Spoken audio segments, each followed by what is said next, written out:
Hola, ¿qué tal? Estudiantes de grado octavo. Vamos a continuar con esta línea de procesos de investigación que hemos iniciado desde hace un par de semanas, donde hayamos establecido algunas bases epistemológicas sobre el conocimiento y luego hicimos un breve abordaje a lo que es el método científico, y en el presente tema que nos converge nos expone, según el plan de estudio, la estructura de una investigación. Quisiera invitarlos que, a la par de ver este tutorial, a la par de contemplar este seguimiento de este video, estén revisando en Classroom dos ejemplos que les voy a mostrar de investigación. De manera particular, dos trabajos de investigación allí están abordados de manera teórica, y a la par también tienen una presentación de diapositivas para que veamos cada uno de los pasos, para que veamos cada una de las estructuras que tiene es decir, el cuerpo como tal de una investigación, y que nos quedemos no solamente con la formulación teórica, sino que también veamos cómo es el procedimiento práctico para que nos entendamos. En este video sería agradable hacerlo, pero el tiempo no nos va a dar y creería que nos vamos a extender bastante. Entonces, por su parte, lo complementará allí en Classroom. Bueno, les muestro entonces lo que es propiamente el cuerpo, o como se llama nuestro título, nuestro tema, la estructura de una investigación. Al hablar de estructura, quiere decir que hay un cuerpo definido, de modo que no se está improvisando, nada está por casualidad o por accidente, sino que tiene todo un procedimiento, unos pasos a seguir. Como lo hablábamos hace un par de meses, cuando tratábamos de definir qué era un método, hablábamos que el método es una secuencia de procedimientos, de pasos estructurados y sistematizados que llegan a un fin, es decir, a una meta o a un propósito. La investigación, para que arroje resultados a lo que queremos llegar, a lo que queremos indagar o investigar, debemos seguir una serie de procedimientos y una serie de pasos estructurados y sistematizados. Entonces, básicamente, toda investigación corresponde o le obedece tres capítulos: capítulo 1, capítulo 2 y capítulo 3. En el capítulo 1 tenemos lo que se conocen como la fase preliminar. Entonces allí tenemos, antes de eso está, según las normas APA, hay una portada, una contraportada, el nombre de la institución, nombre del estudiante, el maestro, el lugar, la fecha. Luego viene el título de la investigación, la tabla de contenido, la introducción. Después viene lo que se entiende como preliminares, que son la descripción del problema, la delimitación del problema, la formulación de la pregunta, el objetivo general y los objetivos específicos, que son 3. Luego la justificación. Para el sexto punto viene el estado del arte, que son los antecedentes o lo que se conoce como estado de la cuestión. Séptimo punto está el contexto y los sujetos de la investigación. El octavo, el sistema metodológico, que aquí es lo más árido y a veces complejo de interpretar, pero que esto es únicamente, exclusivamente instrumental. Como noveno punto, ya en el capítulo 2 está el marco de referencia, es decir, toda la fundamentación teórica. En el 10º punto está el capítulo 3, que es la centralidad de la investigación, que es el análisis de la recolección de los datos y donde se triangula la información. Y para el 11 punto ya son los resultados como tal, que son las conclusiones, es decir, a lo que llegó a la investigación. 12 puntos, las referencias bibliográficas, es decir, las consultas que se usaron. Y como 13 y último punto son los anexos.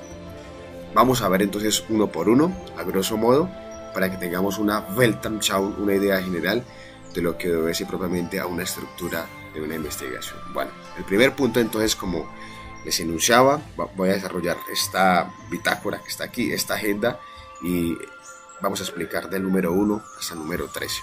Para el primer momento entonces tenemos el nombre del proyecto, cualesquiera que sea su tipo o gusto o interés de investigación. Por lo general, el título de un proyecto de investigación inicialmente se deja provisional, puesto que este ha de ser modificado prácticamente en la última fase, y el título pues sería como el último que se le acomoda, no es lo primero, porque este puede sufrir una serie de cambios o modificaciones. Segundo momento es la tabla de contenido, según como lo indica normas APA. Allí está todo el cuerpo del trabajo, toda la estructura, todo lo que corresponde en cada uno de sus capítulos y vértices. El tercer momento es una presentación general que se hace del trabajo, donde usted lo muestra. No vaya ni a resumirlo, simplemente lo que va a hacer es contar qué es lo que usted va a desarrollar en todo su trabajo, que son alrededor de 150 páginas de escritura.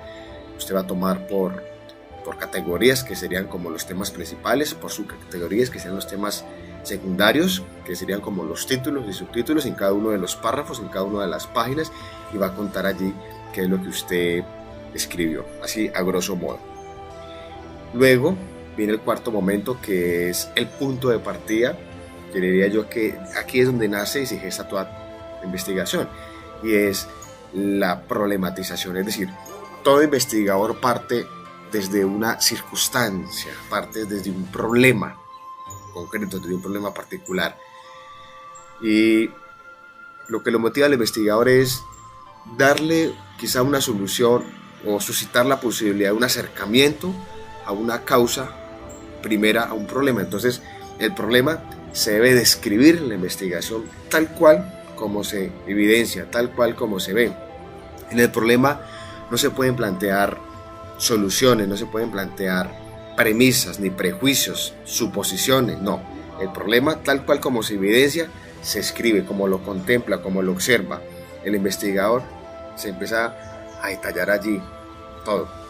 Y finalizando la descripción de la problemática, se termina con el planteamiento de la pregunta de investigación, que es lo que el investigador quiere llegar, y luego con los objetivos, que son primero el general, y luego vienen tres, que son los específicos.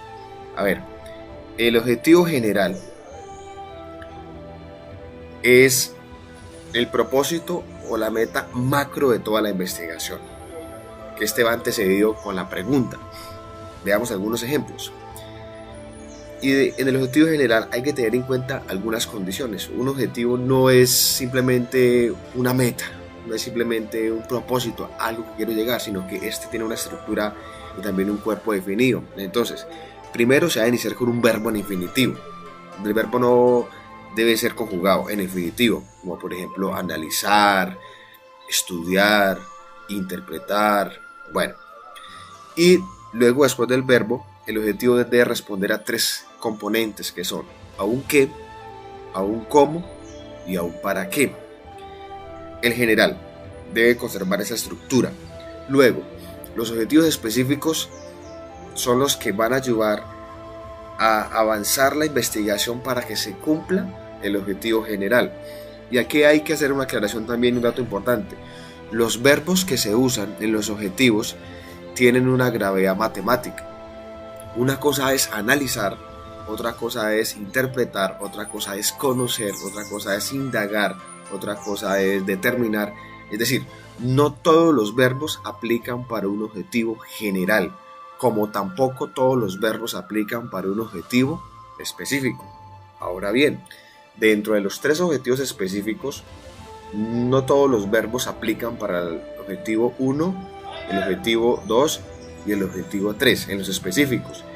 Si hablamos que los tres objetivos específicos me llevan al general, o sea, al objetivo macro, esos tres son el camino.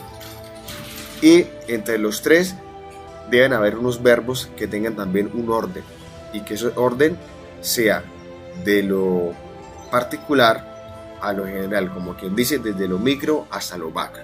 Y deben conservar también su estructura.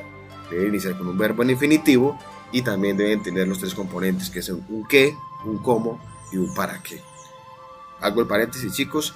En el trabajo que yo tengo de investigación en Classroom les dejaré los ejemplos de todo eso, como para que usted vaya viendo esta presentación y a la vez vaya complementando lo que allí se les pone.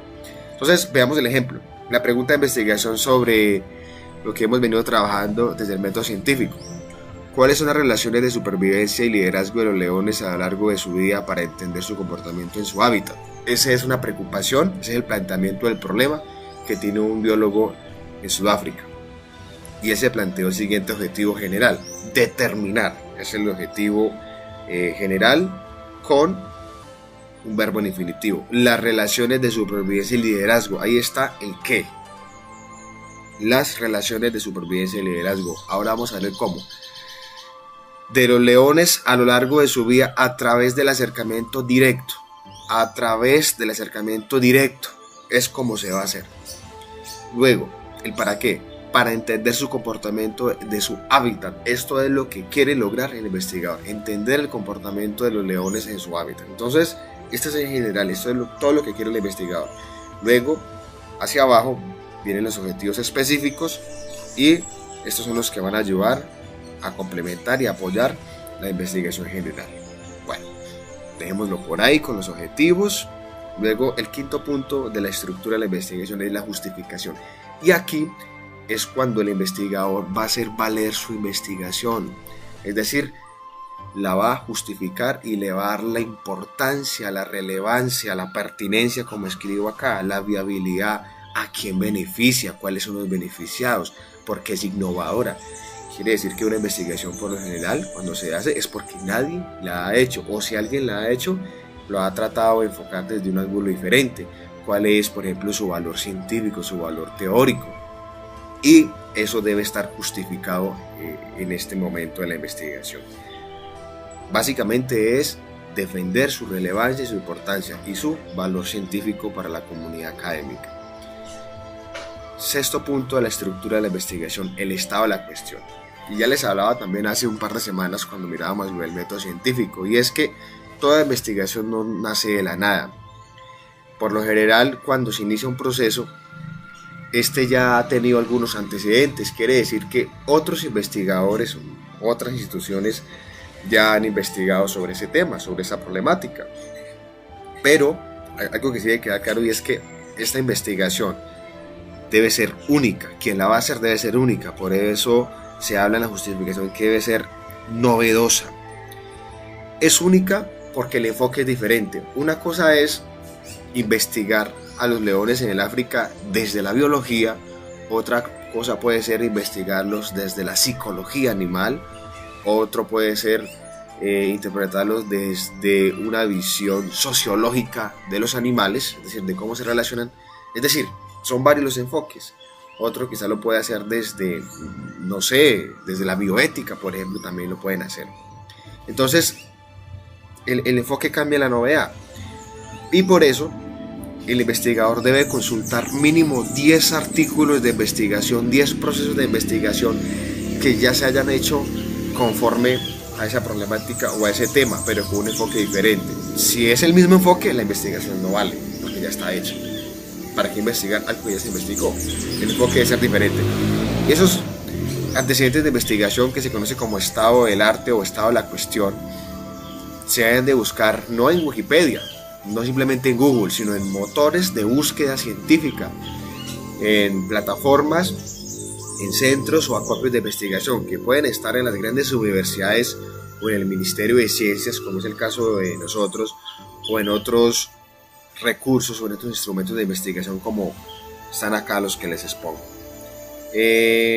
Asimismo, esas investigaciones que están allí guardadas o reposadas en estos centros de investigación, en estos motores de investigación, deben tener un cuerpo y una estructura también definida. Es decir, no cualquier investigación, así sea el tema o que tenga relación o interés con el tema, no es cualquier artículo o cualquier resultado. También debe tener un cuerpo específico, y es que cumplir con unas normas APA, debe tener un planteamiento del problema, unos objetivos y unas conclusiones. Es decir, básicamente todo el proceso que también se realiza en una investigación formal.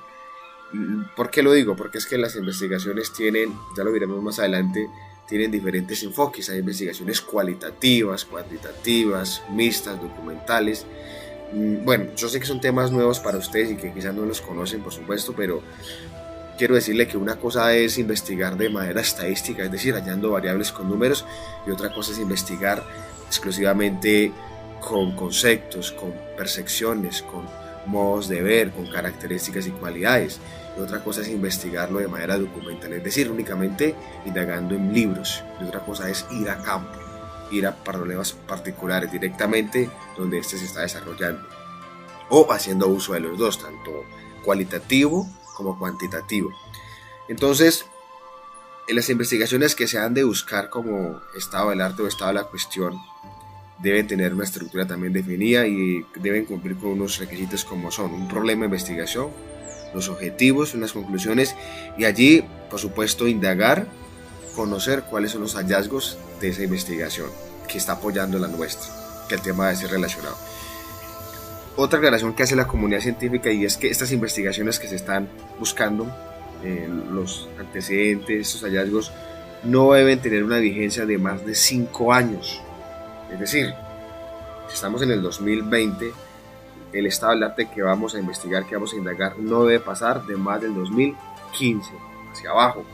De lo contrario, ya sería obsoleta, es decir, ya no estaría respaldando los últimos resultados propiamente del material legal. Como séptimo momento del contexto y sujeto de la investigación, entonces tenemos unos elementos, y es que aquí ya vamos a entrarnos propiamente en lo que es la población como tal o el contexto a quien vamos a investigar. Si estamos hablando de los leones en el África, pues debemos irnos allí a este lugar y vamos a conocer el objeto de estudio, es decir, cuáles son las situaciones, cuáles son las circunstancias que me están a mí ahí permeando, las circunstancias que están rodeando a los leones en el África.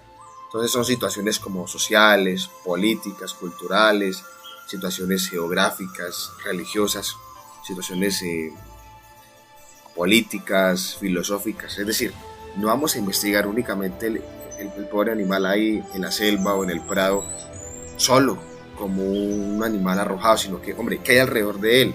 ¿Qué comunidades viven? ¿Qué tribus habitan? ¿Estas de qué viven? ¿Cuáles son sus centros de educación? ¿Cuáles son sus prácticas religiosas? ¿Cuál es la explotación de sus materias primas o de qué proviene su economía, sus prácticas agrarias o industriales? ¿De qué manera se comunican los unos para los otros? ¿Cómo se visten? Hay que conocer toda la circunstancia del objeto propiamente de investigación. ¿Por qué?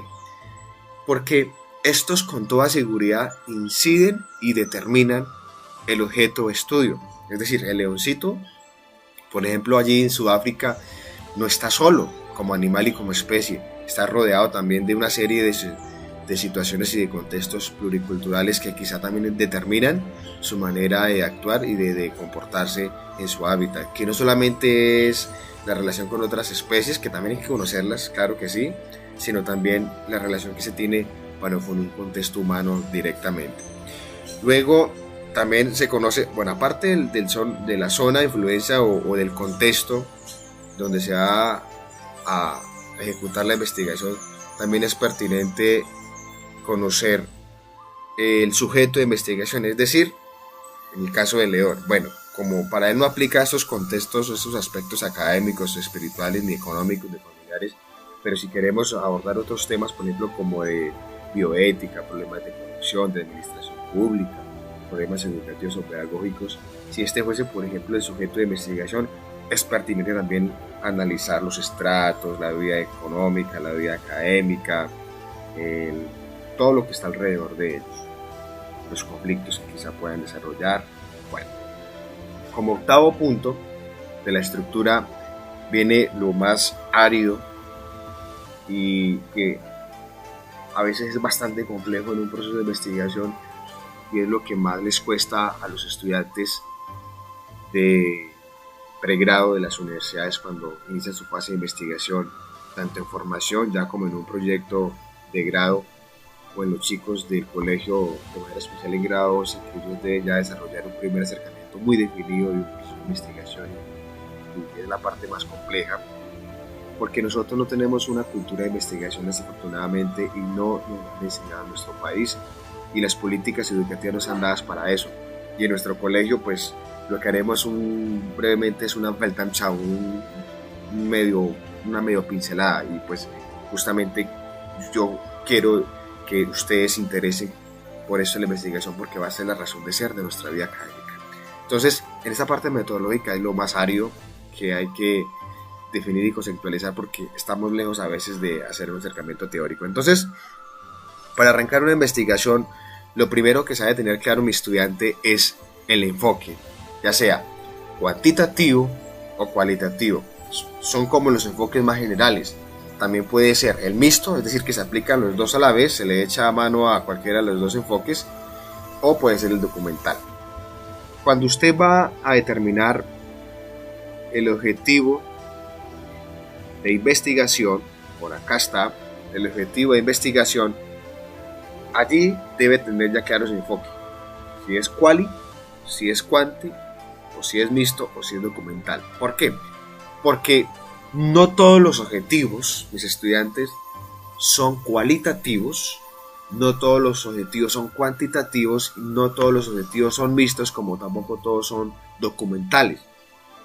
Yo les explicaba, los objetivos tienen una gravedad matemática. Una cosa, por ejemplo, es analizar y otra cosa es calcular. Analizar es un objetivo cualitativo que me permite a mí únicamente conocer, inferir, comprender, hacerle hermenéutica a un problema. Y calcular ya me lleva a mí a desarrollar un procedimiento matemático, y es que aplico la estadística. Entonces veamos ahí que los objetivos cambian. Y para plantear la investigación, lo primero que hay que hacer es determinar el tipo de enfoque: cualitativo, cuantitativo, mixto o documental. Y esto debe ser muy claro acá desde cuando usted lo marca en una primera instancia, tanto en el objetivo general como en el objetivo específico. Si no tenemos claro esto, no vamos a desarrollar un proceso de investigación pertinente, y en el transcurso y en el desarrollo de la misma, con toda seguridad, vamos a tener muchos problemas y no vamos a poder llegar a los resultados que queremos. De modo que se define primero eso. Luego, una vez definido el enfoque de investigación, ya vamos a tener unos tipos de investigación definidos también, unas técnicas y unos instrumentos de recolección de datos en la investigación. A ver, cuando usted opta por un enfoque, el cuantitativo, el cualitativo, automáticamente se le derivan unas técnicas y unos instrumentos para recoger datos, para recolectar datos, es decir, para ir directamente al campo y empezar allí a indagar, empezar a observar, empezar a recoger lo que necesitamos para luego analizarlo. Y no todos los instrumentos sirven, porque hay unos instrumentos que son válidos exclusivamente para un enfoque cuantitativo o para un enfoque cualitativo. Por ejemplo, en el caso de la entrevista y de la encuesta, que es lo más común. A ver, la encuesta aplica solamente para el enfoque cuantitativo, porque se quiere hallar variables numéricas, es decir, estadística. Listo, la encuesta solamente es para lo cuantitativo, es decir, si se quiere enumerar de 1 a 5, y seleccione la opción correcta, o lo que más le considero es importante, ponga un número o ponga un porcentaje, y al final se van a hallar unos resultados basados en números, de 1 a 10, que va en esto. En cambio, lo cualitativo, citando un ejemplo, para él aplica la entrevista. La entrevista no maneja un enfoque matemático. La entrevista no maneja un enfoque cuantitativo. La entrevista sencillamente son preguntas abiertas sobre un tema que se quiere indagar, sobre un tema que se quiera conocer, y el receptor es quien responde desde su punto de vista, pero como tal no hay una gravedad matemática que le esté pidiendo de 1 a 5 responda a tal cosa, como si pasa a lo cuantitativo con el instrumento de la encuesta. Entonces, esto es pertinente conocer primero, tener muy claros los enfoques, y ya con los enfoques tener claros el tipo de investigación, y con el tipo de investigación tener claro las técnicas de recolección y los instrumentos de recolección de datos, o si no, de lo contrario, nos vamos a perder.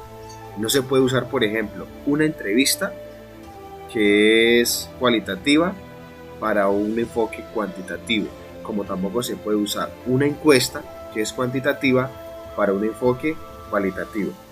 Muy diferente es desarrollar una investigación mixta, es decir, haciendo uso de los dos elementos, y que nos va a permitir tener una cosmovisión mucho más amplia de la investigación, pero esto implicaría más trabajo y más instrumentos y más variables de investigación.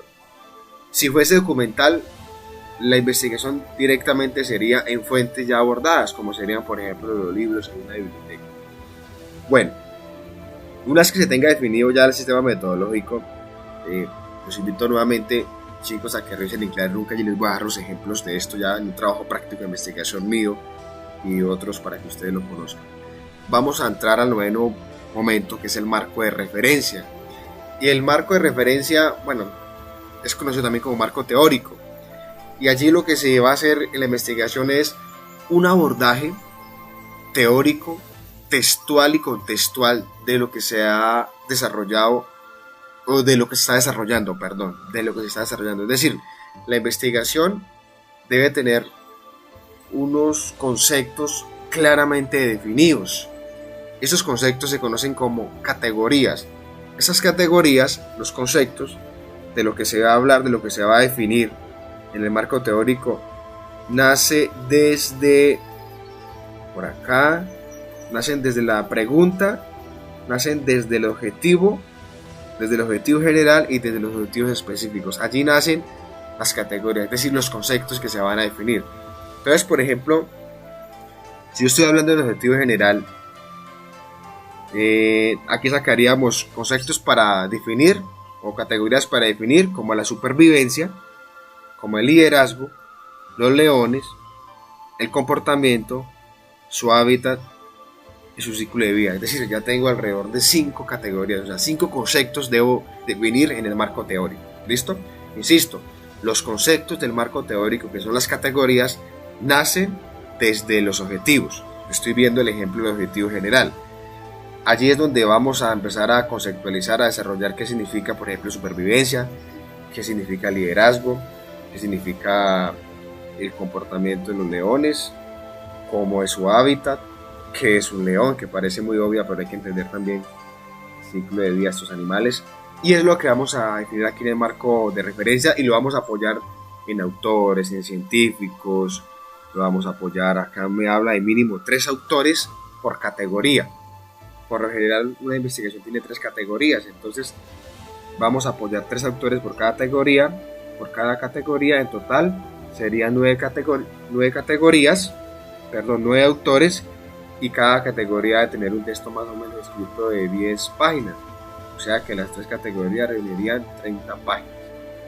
Y allí en esta definición del marco de referencia se aplica las normas APA. Esto es crucial y todos los trabajos deben ser usados o se deben emplear de normas APA para que sean sistematizados, para que tengan una estructura y un cuerpo definido y para, ojo, evitar el problema del plagio, el problema de la copia, el problema de tomar una investigación que ya se haya realizado en otros científicos, en otros autores y hacerla pasar como mía. Cuando usted cite el marco de referencia o en el estado de la cuestión, usted no puede tomar lo que otro ha hecho y pasarlo como suyo. Eso se llama plagio, que tiene incluso un castigo disciplinario. Es que usted puede ser expulsado de una universidad o en el mismo colegio se le puede adelantar un proceso de suspensión, incluso de sanción. Y en las universidades puede tener incluso hasta una investigación penal, porque plagiar, dicho en otras palabras, es robar, es tomar lo que no es mío y pasarlo como si fuese mío con mi nombre. Entonces se debe de hacer uso de las normas APA y es tomar la fuente, claro, de quien investigó, pero es citar su nombre ahí, cómo lo hizo, qué objetivos empleó, cuál fue su pregunta de investigación, citar la fecha, la editorial, bueno, parafrasear, es decir, tener en cuenta las normas APA, que también les voy a dejar en Classroom un documento de cómo se explica esta estructura. Entonces el marco teórico son las definiciones categóricas de cada uno, el marco legal, es decir, toda la jurisprudencia, todas las leyes que hay alrededor de esto, si las hay, igual el marco histórico y los autores que se deben de manejar. Creería que lo más importante de la investigación está por venir. Lo que hemos venido viendo hasta ahora son apenas, digamos, como la parte preliminar, luego la parte central, el cuerpo del trabajo, que es como la fundamentación teórica, pero todavía no hemos hecho investigación. Ya tenemos definidos los instrumentos, digamos que va a ser cualitativa y cuantitativa, va a ser mixta, vamos a emplear una entrevista y vamos a emplear a la vez una encuesta, y vamos a usar otros instrumentos como una cámara, una grabadora de periodismo, una cámara una fotocámara y una videocámara. Digamos que son los instrumentos de recolección de datos que vamos a emplear en la investigación mixta.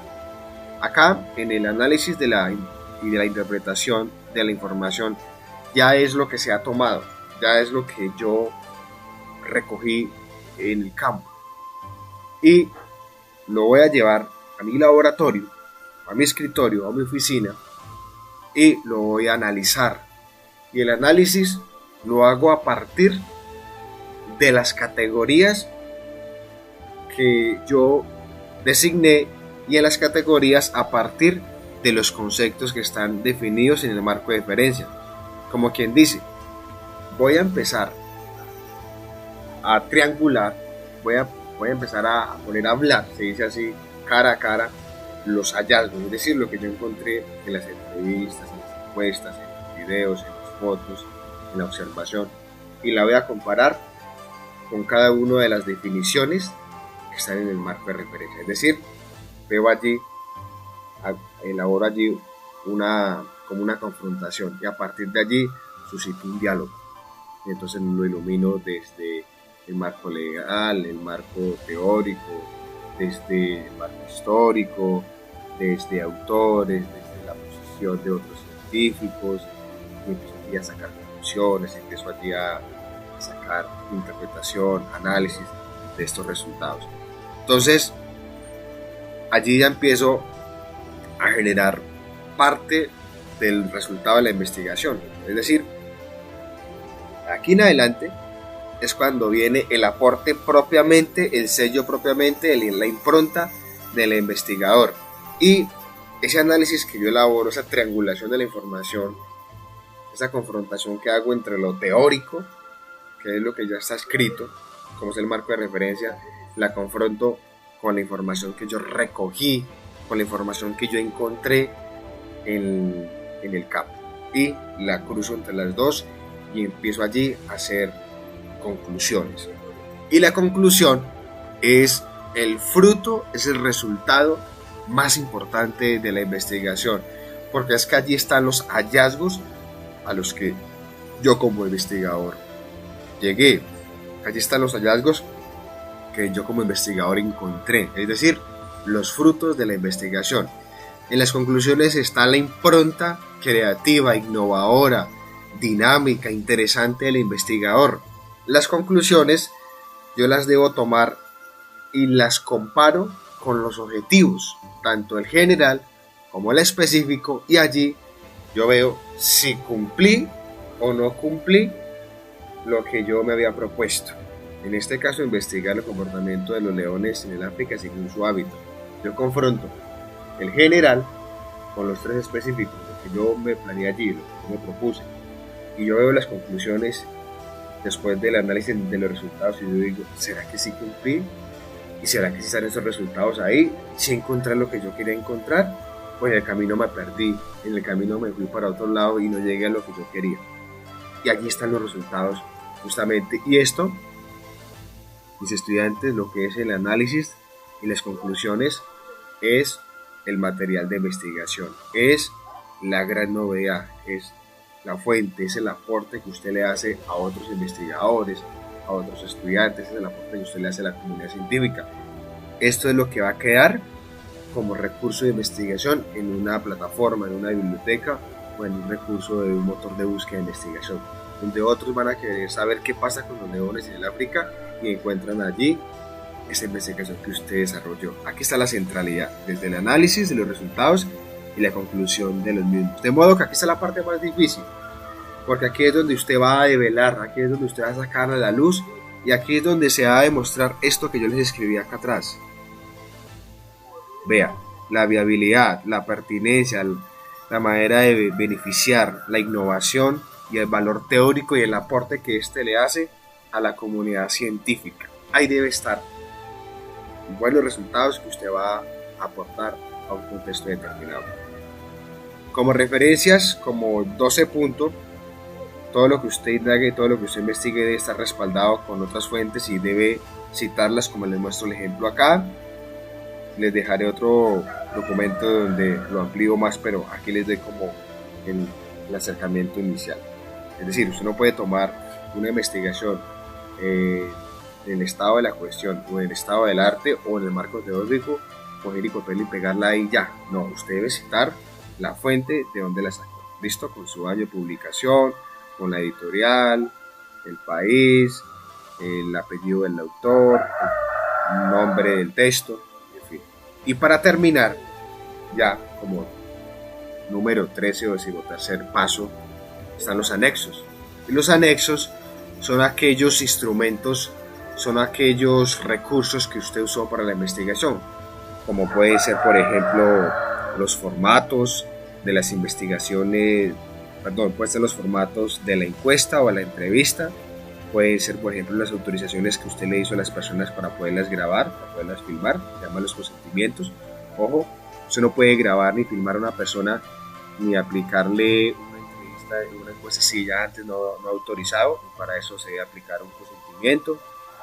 También se debe tener en cuenta si se trata de menores de edad, con mayor razón con sus respectivos padres, que son los directos responsables, y si usted usó otros recursos, allí por ejemplo como un diario de campo o una bitácora, allí también debe registrar este anexo. ¿Listo? Para que esto sustente que la investigación efectivamente estuvo bien estructurada, bien organizada y con un proceso muy serio y muy profesional. Quiero terminar con esta frase de Mao Zedong que dice: quien no ha investigado no tiene derecho a hablar. Es decir, la única manera como nosotros hablamos, como nosotros nos expresamos y como nosotros hacemos vida académica, vida social en cualquier contexto, es a partir de lo que pensamos, pero que ese pensamiento no surge de nada, sino que ese pensamiento está a partir de lo que leemos, de lo que indagamos. Dicho en otras palabras, de lo que investigamos. Chicos, nos encontramos en Zoom y espero que esto sea de su interés, y allí les dejaré las actividades publicadas en Zoom y en Classroom para seguir profundizando en estos contenidos.